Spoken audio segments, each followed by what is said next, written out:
오늘 우리에게 주신 하나님의 말씀은 이사야서 52장 53장입니다. 이사야 개론 13번째 시간인데 사실 오늘의 말씀은 기독교인들은 아마 이 본문들을 모르시는 분들이 없을 겁니다. 특별히 이사야서 52장 뒷부분과 53장은 고난받는 하나님의 종에 관련된 의로운 종에 관련된 대표적인 본문이기 때문입니다. 또한 많은 교회들이 이사야서를 가지고 설교를 한다 하면 이것을 빼놓을 수가 없죠. 그렇기 때문에 대부분의 성도님들은 이 52장과 53장을 여러 번 들으셨을 겁니다. 어떻게 보면 오늘 이 시간은 이사야서 52장과 53장을 한번 정리하면서 이 말씀 그대로 하나님의 말씀을 읽으면서 우리가 얼마나 하나님과 예수 그리스도의 나라와 세상이 다른지를 다시 한번 명확하게 하고 우리들의 소망을 헛된 데 주지 않게 되기를 간절히 소망하면서 오늘의 말씀을 전하고자 합니다. 제목을 다 함께 읽어보겠습니다. 고난받는 종 메시아와 바벨론 왕과의 현격한 차이, 하나님과 예수 그리스도의 나라 대 세상. 오늘의 말씀을 보면 세상을 대표하는 바벨론 왕과 특별히 이사야서 14장에는 그야말로 그 유명한 바벨론 왕의 애가가 나와 있죠. 그리고 하나님 나라를 상징하는 예수 그리스도 고난받는 의의 종의 차이점을 통해서 하나님 나라와 예수 그리스도의 나라의 지향점과 내용이 세상과 얼마나 근본적으로 차이가 있음을 다시 한번 깨닫고 세상의 소망이 아닌 하나님과 예수 그리스도의 나라에 참된 소망을 두고 세상에 우리가 비록 살지만 세상의 가치와 전혀 다른 복음의 절대 가치를 두고 분명하고도 확고하게 우리가 정말 다르게 살게 되기를 축원드립니다. 우리가 세상에 산다고 하지만 어정쩡하게 세상에 속한 사람인지 하나님 나라에 속한 사람인지를 명확하게 하지 않는다면 사실은 우리가 삶의 목적이 어디에 있는지를 점검해 봐야 합니다. 먼저 바벨론 왕, 세상을 대변하고 있죠. 이사야서 14장 6절에 보면 이 분노한 바벨론 왕이 하나님의 백성들이 가득한 이 땅에 사람들을 계속해서 폭력으로 다스리고 있음을 보여주고 있습니다. 이사야서 14장 6절, 그들이 분내어 여러 민족을 치되 치기를 맞이 아니하였고 노하여 열방을 억압하여도 그 억압을 막을 자 없었더니. 이 말씀을 보면 무슨 생각이 납니까? 사람들이 이런 얘기를 하죠. 권투를 보면서 그렇게 이야기합니다. 때리다가 지치지 않냐고. 때리는 것도 한도 끝도 없이 때릴 수 없다는 걸 그 누구나 압니다. 그런데 포악한 자들은 화를 내면서 자신의 감정을 억누르지 못하고 억압을 그칠 줄 모르고 계속 백성들을 억누르는 경우를 보게 됩니다. 전쟁을 끝이지 않고 싸움을 일으키며 좋은 것은 뺏고자 하는 그런 부류들이 있습니다. 어떻게 보면 양육강식은 자연세계에만 있는 것이 아닙니다. 보다 솔직하게 우리가 민낯을 드러내고 보면 양육강식은 우리가 살고 있는 이 세상의 본 모습이라고도 할 수 있습니다. 최근에 벌어지고 있는 러시아와 우크라이나의 전쟁을 보면 다들 그렇게 이야기합니다. 다윗과 골리앗의 싸움인 것 같다고요. 그러나 보다 명확하게 이야기하면 하나님과 하나님의 대적자와의 싸움인 겁니다. 또 두 번째 특징, 세상은 백성들을 학대하고 살해합니다. 이사야서 14장 2절, 4절, 20절에 보면 이렇게 되어 있습니다. 2절, 민족들이 그들을 데리고 그들의 본토에 돌아오리니 이스라엘 족속이 여호와의 땅에서 그들을 얻어 노비로 삼겠고 전에 자기를 사로잡던 자들을 사로잡고 자기를 압제하던 자들을 주관하리라. 사로잡고 압제하고 노비로 삼고. 이사야서 14장 4절, 너는 바벨론 왕에 대하여 이 노래를 지어 이르기를 압제하던 자가 어찌 그리 그쳤으며 강포한 성이 어찌 그리 패하였는가. 바벨론 왕 했을 때 하나님께서 제일 먼저 떠오르는 첫 번째 특징은 바로 압제하던 자, 강포한 성이라는 겁니다. 표준세 번역은 폭군, 분노 이렇게 번역하고 있습니다. 하나님께서 우리들을 생각하시면 제일 먼저 떠오르는 생각들이 무엇일까요? 여러분들은 여러분의 자녀들을 보면 제일 먼저 떠오르는 생각들이 있으시죠? 아이고 우리 예삐, 우리 귀염둥이, 이런 것들이 정상 아닙니까? 그런데 제일 먼저 떠오르는 게 그 많고 많은 것 중에서 압제와 강포가 무슨 말입니까? 사실은 이것이 세상입니다. 이사야서 14장 20절, 내가 내 땅을 망하게 하였고 내 백성을 죽였으므로 그들과 함께 안장되지 못하니 악을 행하는 자들의 후손은 영원히 이름이 불려지지 아니하리라 할지니라. 표준세 번역은 황폐하게 하고 너의 백성을 죽였으니 라고 이야기합니다. 여러분들은 세상에 대해서 어떤 생각을 가지고 계십니까? 세상이 아름답습니까? 아름답게 보일 때가 많이 있죠. 그러나 그것은 가면에 불과합니다. 하나님의 편을 쓰는 순간 세상은 언제나 대적자가 돼서 달려듭니다. 또 이사야서 14장 13절과 14절에서는 특징을 이렇게 이야기합니다. 내가 하늘에 올라 하나님의 뭇별 위에 나의 보좌를 높이리라. 14장 16절은 땅을 진동시킨다고 이야기합니다. 14장 16절, 너를 보는 이가 주목하여 너를 자세히 살펴 말하기를 이 사람이 땅을 진동하며 열국을 놀라게 하며. 표준세 번역은 세상을 뒤흔들고 여러 나라를 떨게 하며. 요즘 대한민국을 떠들썩하게 하는 것이 있죠. 살인 예고를 하면서 폭력을 가하고 묻지마 폭행을 합니다. 힘센 사람 다 포악합니까? 그렇지 않잖아요. 우리 주변에 보더라도 굉장히 힘이 세고 그리고 건장한데도 정말 온순한 사람들이 있습니다. 그런데 악인의 특징들은 정말 쓸데없는 곳에 힘자랑합니다. 다른 사람들에게 혐오감을 줍니다. 개인만 그렇습니까? 그렇지 않죠. 국가도 그렇고 세계도 그렇습니다. 이사야서 14장 13절, 내가 내 마음에 이르기를 내가 하늘에 올라 하나님의 뭇별 위에 내 자리를 높이리라. 내가 북극 지폐의 산 위에 앉으리라. 가장 높은 구름에 올라가 지극히 높은 자와 같아지리라 하는다. 정말 교만이 하늘을 찌릅니다. 제가 늘 그렇게 이야기합니다. 기독교인들은 반드시 믿음과 긍정 마인드를 구분해야 된다고 이야기했습니다. 긍정 마인드가 긍정적으로 생각하는 게 다 믿음입니까? 그렇지 않죠. 성경에서 긍정 마인드에 가장 첫 번째 등장하는 것이 무엇입니까? 바로 선악과 사건입니다. 결국 하나님보다 높아지려는 교만이 죄악을 불러들입니다. 무한 긍정, 이것은 신앙적으로 옳은 것이 아니라 점검해 봐야 하는 겁니다. 내가 하늘에 올라 하나님의 뭇별 위에 내 자리를 높이리라. 가장 높은 구름에 올라가 지극히 높은 자와 같아지리라.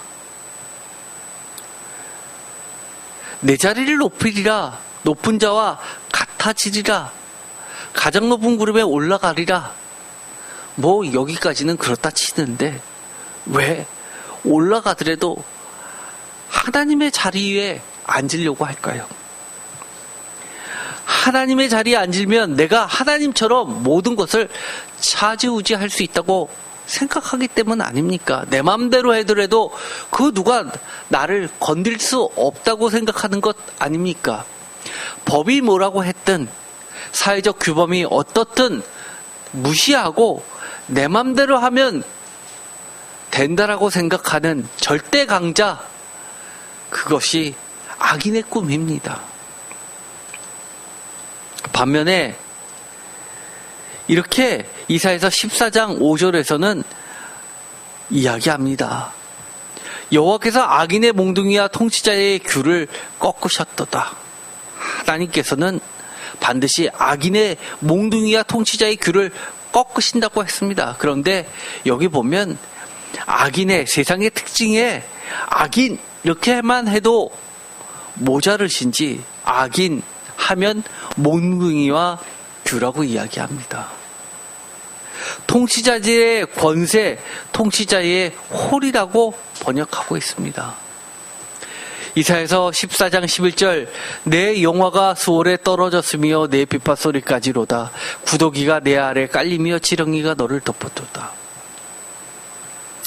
대한민국처럼 어떻게 보면 지형적으로 작은 나라라면 사실 이 이사야서 14장은 별로 와닿지 않을지도 모릅니다. 그런데 바벨론처럼 유럽과 아시아까지를 모두 점령했던 제국이라면 상황은 틀려지죠. 지금 21세기 지구촌도 그와 다르지 않습니다. 지금 북극해가 얼음이 녹는 바람에 큰 배가 지나갈 수 있을 정도로 수면이 올라가니까 물고기 떼가 많아지는 줄 아십니까? 뉴스 보니까 깜짝 놀랐습니다. 수면이 올라가니까 러시아 함대와 중국 함대와 미국 함대가 각축을 벌인다고 합니다. 서로 차지하려고. 이사야서 14장 16절 너를 보는 이가 주목하여 너를 자세히 살펴보며 말하기를 이 사람이 땅을 진동시키며 열국을 놀라게 하며. 진동시키며 놀라게 하며 라고 하는 것은 마치 지진을 연상시킵니다. 이 자가 바로 세상을 뒤흔들고 여러 나라를 떨게 하며 라고 표준세 번역합니다. 좋은 일로 놀라게 하며 떨게 하면 얼마나 좋습니까? 그런데 두렵게 한다는 겁니다. 반면에 의로운 고난의 종 하나님의 나라의 대리자인 예수 그리스도께서는 그런 것들을 전혀 추구하지 않습니다. 오히려 강자가 되려는 것이 아니라 53장 4절 5절과 10절에 보면 찔리고 상하며 채찍에 맞는다고 이야기를 하십니다. 이사야서 53장 4절 그는 실로 우리의 질고를 지고 우리의 슬픔을 당하였거늘 우리는 생각하기를 그는 징벌을 받아 하나님께 맞으며 고난을 당한다 하였노라. 5절 그가 찔림은 우리의 허물 때문이요 그가 상함은 우리의 죄악 때문이라. 그가 징계를 받음으로 우리는 평화를 누리고 그가 채찍에 맞음으로 우리는 나음을 받았도다. 이것은 복음성가에도 나와 있는 아주 유명한 성경 말씀입니다. 예수 그리스도의 대속의 십자가를 상징하는 가장 대표적인 본문입니다. 어떠신가요? 이 말씀을 보면 어떠신가요? 와, 다행이다. 이런 생각부터 드십니까? 제가 처음 신앙생활을 할 때는 교회에서 어릴 때 예수님께서 우리 죄를 다 죄악을 짊어지셔가지고 우리는 자유가 됐습니다. 그러면 기쁘지요? 그러면 좋아했습니다. 그리고 기쁜 찬양을 불렀습니다. 그런데 제가 성인이 되고 청년이 돼서 주님을 다시 한번 인격적으로 만나니까 너무너무 마음이 아팠습니다. 너무너무 많이 마음이 아팠습니다. 내 죄 때문에 주님이 그렇게 징계를 받고 채찍을 맞고 질고를 지게 되었다는 자체가, 고난을 당했다는 그 자체가 너무너무 불쌍하고 죄송하고 마음이 아팠습니다. 우리는 도대체 어떻게 해야 됩니까? 하나님의 예수 그리스도의 그 은혜를 얼마나 우리가 기억하며 얼마나 우리가 갚아나가고 있습니까? 그저 이것은 교회에서 늘 듣던 이야기로만 지금은 여러분이 아무런 감흥 없이 지나가는 말씀입니까? 아니면 이 말씀이 들릴 때마다 그래, 그렇지, 그런 생각을 하십니까? 저는요, 이거하고는 사실 비교하기 어렵지만 그런 생각을 가끔은 하게 됩니다. 여러분도 아마 비슷하실 겁니다. 여러분의 귀한 자녀들이 함께 같이 가다가 사고를 당했는데 부모님들만 다치셨습니다. 그러면 어떤 생각이 드십니까? 왜 나만 다쳐? 세상이 왜 이래? 내 운명이 왜 이래? 이러십니까? 멀쩡한 자녀들을 보면서 얼마나 감사하십니까? 저도 제가 쓰러져서 정말 죽었다 살아나고 나니까 이런 생각이 듭니다. 만약에 제 아내가 저처럼 이런 수술을 2번이나 했다면 과연 수술이 잘 끝나도 버텨낼 수 있었을까? 지금 생각해보면 제 아내는 절대로 못 그럴 것 같습니다. 그래서 제가 맨날 하나님한테 기도합니다. 그래도 제가 견딜 수 있게 해주셔서 감사합니다. 대신 하나님, 제 아내를 지켜주세요 라고 기도합니다. 그래도 감사한 게 있습니다. 물론 제가 이해 못하는 것도 굉장히 많이 있죠. 이 상함과 질고를 당하면서 하나님은, 예수님은 어떤 생각을 하셨을까요? 왜 하필 날까? 예수님이 그러셨을까요? 저는 그러시지 않으셨을 것 같아요. 왜냐하면 제가 제 아내를 사랑하는 것, 그거하고는 비교할 수 없도록 하나님은, 예수님은 제 아내를 사랑한다고 저는 믿고 있기 때문입니다. 아니요, 저도 사랑하고 여러분들도 사랑하십니다. 어떤 분은 이사야서 53장 10절을 보면서 이것이 무슨 하나님의 공이냐, 말도 안 되는 그런 궤변 늘어놓지 말라라고 이야기합니다. 10절, 여호와께서 그에게 상함을 받게 하시기를 원하사 질고를 당하게 하셨은즉 그의 영혼을 속건제물로 드리기에 이르면 그가 씨를 보게 되며 그의 날은 길 것이요 또 그의 손으로 여호와께서 기뻐하시는 뜻을 성취하리로다. 하나님이 예수님을 그렇게 누구의 죄를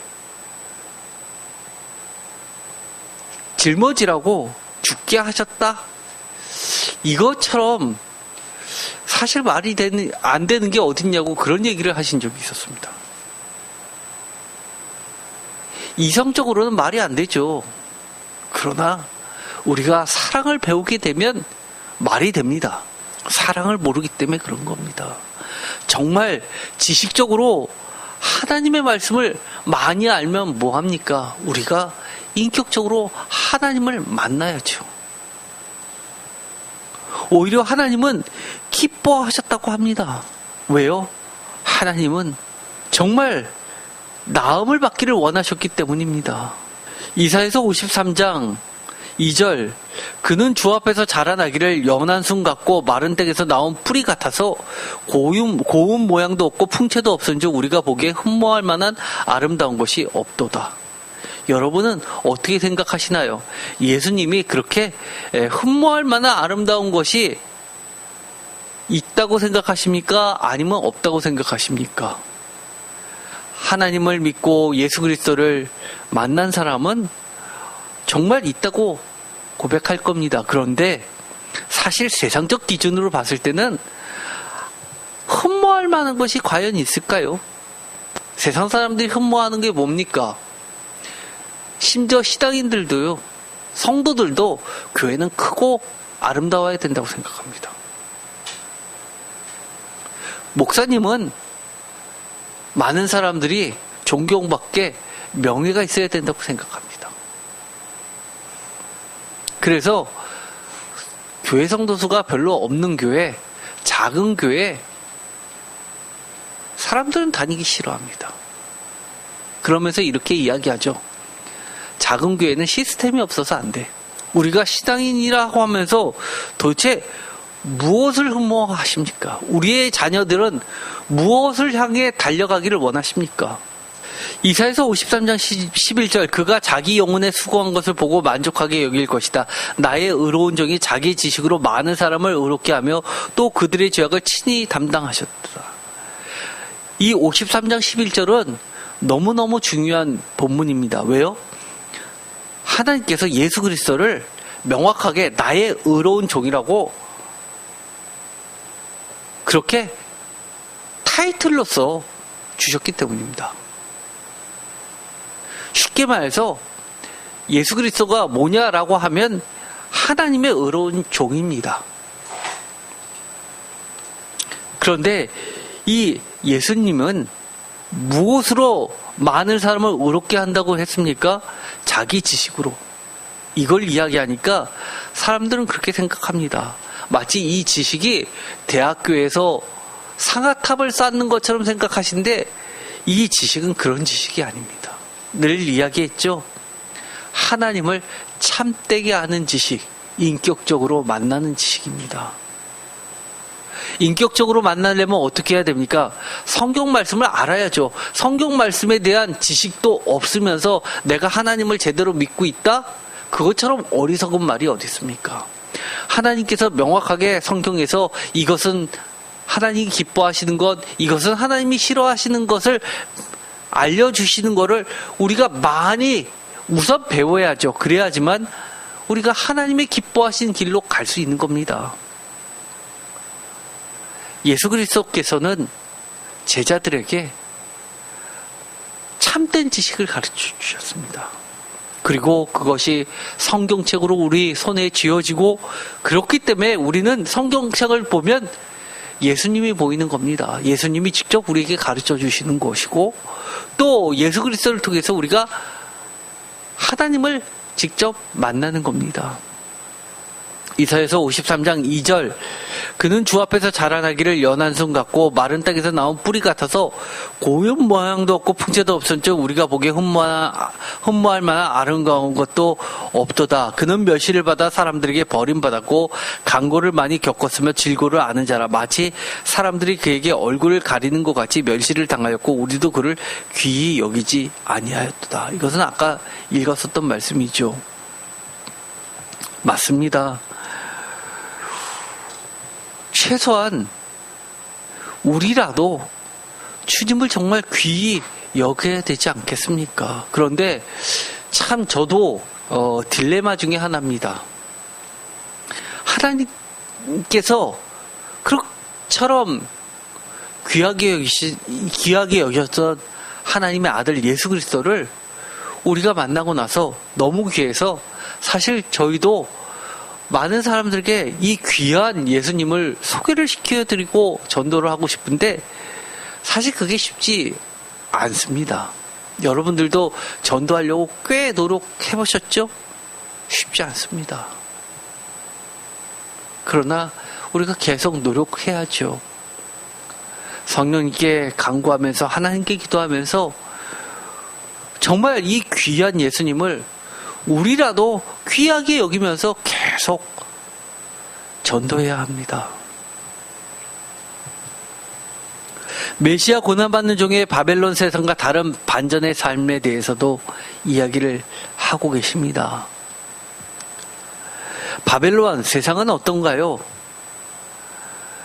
이사야서 14장 12절에는 하늘에 있다고 이야기합니다. 13절에 하늘에 올라 하나님의 뭇별 위에 내 자리를 높이리라. 내가 북극 지표에 산 위에 앉으리라. 가장 높은 구름에 올라가 지극히 높은 자와 같아지리라. 이거의 특징이 뭔가요? 관심사는 내가 높아지는 겁니다. 세상은 내가 높은 곳에 있어야지만 지배할 수 있다고 생각을 하죠. 그러나 예수 그리스도는 스스로 높아지려고 하지 않으셨습니다. 우리가 빌립보서에 보면 그리스도 창가라는 것이 있죠. 지극히 높으신 분이 가장 낮은 곳으로 스스로 낮추시사 죽기까지 복종하셨는데 하나님께서 그를 지극히 높여주셨다고 이야기합니다. 이것이 세상의 지향점과 예수 그리스도의 지향점, 하나님의 나라의 지향점은 너무너무 달라도 이렇게 다를 수가 없습니다. 그래서 때로는 우리가 그리스도인으로 살아갈 때 어떤 사람들이 아니 하나님 그렇게 잘 믿는다고 그러면서 당신은 왜 그래 이렇게 그래요? 돈도 많이 못 벌고 뭐 그렇게 그런 이야기하면 이상하게 생각하지 마십시오. 그냥 웃으시면서 그래 그것이 세상과 하나님의 나라는 달라도 한없이 다르다고 그냥 웃으십시오. 그러나 영적인 눈을 뜨고 보면 하나님의 시각으로 보면 정말 예수님처럼 살려고 애쓰시는 우리 성도님들의 그 가치는 하나님은 이렇게 이야기하십니다. 천사보다 높다고 이야기하십니다. 이사야서 14장 15절 그러나 이제 내가 스올 곧 구덩이 맨 밑에 떨어짐을 당하리로다. 가장 짧게는 하나님이 그 바벨론이 이 땅에 사는 동안 그렇게 해 주시는 경우도 있고 아니면 마지막 때 이것은 100%입니다. 악인은 세상을 쫓아가던 모든 이들은 수월, 지옥, 곧 구덩이 맨 밑에 떨어짐을 당할 수밖에 없습니다. 왜냐하면 하나님이 그렇게 하신다고 이야기하셨기 때문입니다. 이사야서 14장 8절 향나무와 레바논의 백화나무도 너로 말미암아 기뻐하며 이르기를 내가 넘어져 있은즉 올라와서 우리를 베어버릴 자 없다 하는도다. 아래의 스올이 너로 말미암아 소동하여 내가 오는 곳을 영접하되 그것이 세상의 모든 영웅을 너로 말미암아 움직이게 하며 열방의 모든 왕을 그들의 왕제에서 일어서게 하므로. 과거 고대 근동사회에서는 죽으면 지하세계로 내려간다고 생각했습니다. 그래서 우리가 사무엘서를 보면 사울이 사무엘을 부를 때 땅에서 올라오는 것을 만나게 되죠. 그러나 지금은 우리의 영혼이 죽으면 하나님께서 하나님이 계시는 하늘나라 하나님 성전에 가장 가까운 하나님의 제단 가까이에 우리를 두십니다.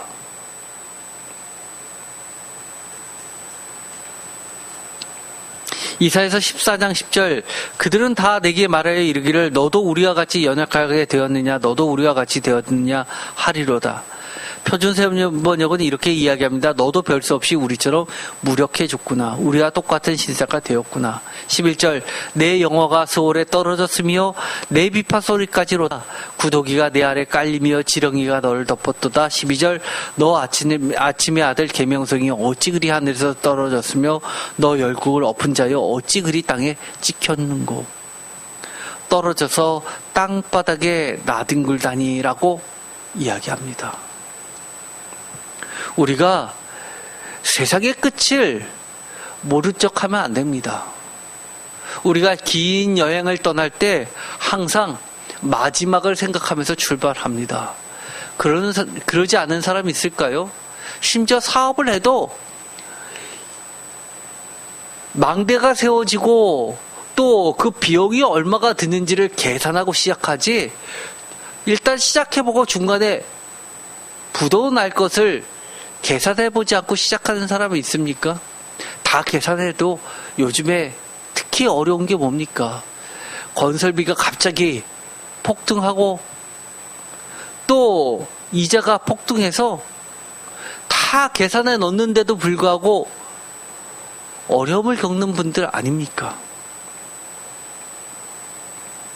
어떻게 보면 우리도 그런 것처럼 우리 인생을 살아갈 때는 마지막 때에 대해서 반드시 우리는 염두에 두어야 합니다. 마지막 때에 대해서 성경이 무엇라고 가르쳐 주는지 무시하고 가다가는 이처럼 바벨론처럼 하나님께서 떨어뜨리시고 땅바닥에 나뒹굴게 하십니다. 반면에 하나님의 나라는 고난받는 의로운 종은 이사야서 49장 2절에 내 입을 날카로운 칼같이 만드시고 나를 그의 손 그늘에 숨기시며 나를 갈고 닦은 화살로 만드사 그의 화살통에 감추시고. 저는 이 구절을 보면서 참 하나님의 지혜가, 하나님의 놀라운 전술이 정말 소름 끼치구나라는 생각도 하게 됩니다. 날카로운 칼, 이것을 그늘에, 손그늘에 숨기신다고 이야기합니다. 갈고 닦은 화살로 만든 것을 화살턱에 감추셨다고 이야기합니다. 못 모르고 덤비다가는 어떻게 되겠습니까? 우리가 영화를 보면 가끔 그렇습니다. 정말 하수들은 지나가는 사람들을 위협하면서 칼을 막 휘두르고 다닙니다. 그런데 고수가 나타나가지고 휘두르는 칼을 보면서도 가만히 서 있다가 한 번에 제압하는 경우들이 꽤 있죠. 하나님은 날카로운 칼같이 만드시는데 그의 손 그늘에 숨기신다고 이야기합니다. 감추신다고 이야기합니다. 왜요? 내게 이르시되 너는 나의 종이요 내 영광을 내 속에 나타낼 이스라엘이라 하셨느니라. 이 이사야서 49장은 좀 특징이 있습니다.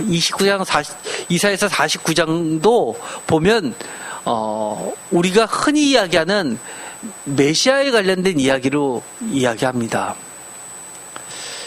그런데 이 49장은 좀 특징이 이 메시아, 기름받은 종을 집합명사로 보고 있다는 사실입니다.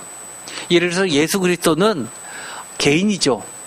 그런데 이 3절에 보면 이렇게 되어 있습니다. 이스라엘.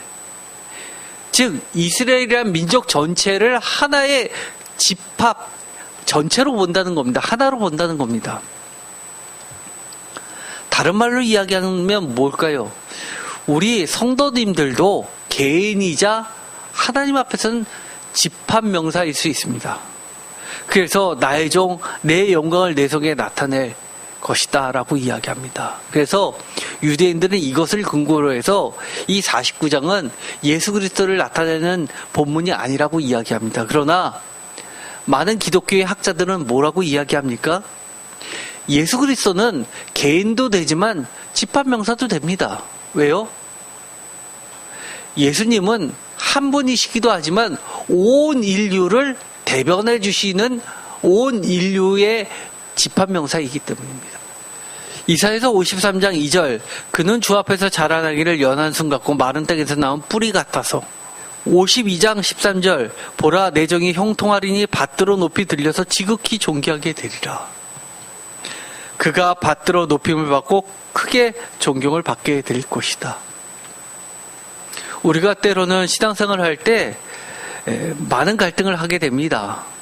심지어 이 기독교나 우리 성도님들을 비아냥거리는 세상 사람들을 접하게 되죠. 저도 그런 사람들을 많이 만납니다. 목사를 무슨 자기네들 사수 취급하는 사람, 정말 목사를 상대로 이야기하는데 가끔 욕을 섞는 게 아니라 대부분이 욕이고 가끔 평어를 쓰시는 분들도 계십니다. 정말 어이가 없습니다. 목사를 가르칩니다. 세상은 그렇습니다. 그러나 반드시 그런 거에 흔들리지 마십시오. 하나님은 이렇게 이야기하십니다. 반드시 예수 그리스도를 밭으로 높이 들려서 지극히 존귀하게 만드신 것처럼 그를 따르는 하나님의 의로운 종들 역시, 성도들 역시 그렇게 해주신다고 이야기합니다. 다르시 이야기하면 이렇습니다. 예수 그리스도와 예수 그리스도를 포함한 예수 그리스도가 다스리시는 하나님의 나라는 모두 다 밭으로 높이 들려서 지극히 존귀하게 된다는 이야기입니다. 여러분 스스로가 명예를 찾으려고 하지 마십시오. 세상에서 주는 명예 그렇게 귀하지 않습니다. 오직 하나님께서 주시는 명예가 가장 귀하다는 것 기억하시기 바랍니다. 오늘은 시간이 많이 지났습니다. 오늘은 그 특징 첫 번째와 두 번째까지만 하고 나머지는 다음 시간에 하도록 하겠습니다. 어떻게 보면 오늘 말씀은 여러분들이 처음 듣는 말씀 하나도 없을 겁니다. 그러나 계속해서 우리가 반복했던 것이 무엇입니까? 이처럼 우리가 믿고 있는, 그리고 우리가 드리는 이 예배와 우리의 성도로서의 삶, 교회라는 것이 세상으로부터 환영받지 못하다는 것 자체가 이상한 거 아니라는 겁니다. 왜요? 예수님도 그러셨기 때문입니다. 그만큼 세상과 하나님의 나라는 다릅니다. 질적으로 다릅니다. 그러니 세상이 우리를 욕해도 내가 과연 믿고 있는 이것이 진짜 맞는 건가 고민하지 마십시오. 하나님은 반드시 예수 그리스도를 높이셨기 때문에 우리도 예수 그리스도께서 다스리시는 그 세상에서 높이 들림받을 수 있도록 우리도 그 길을 따라가야 된다는 것 기억하시고 흔들리지 말고 우리의 갈 길을 갔으면 좋겠습니다. 기도가 마치겠습니다.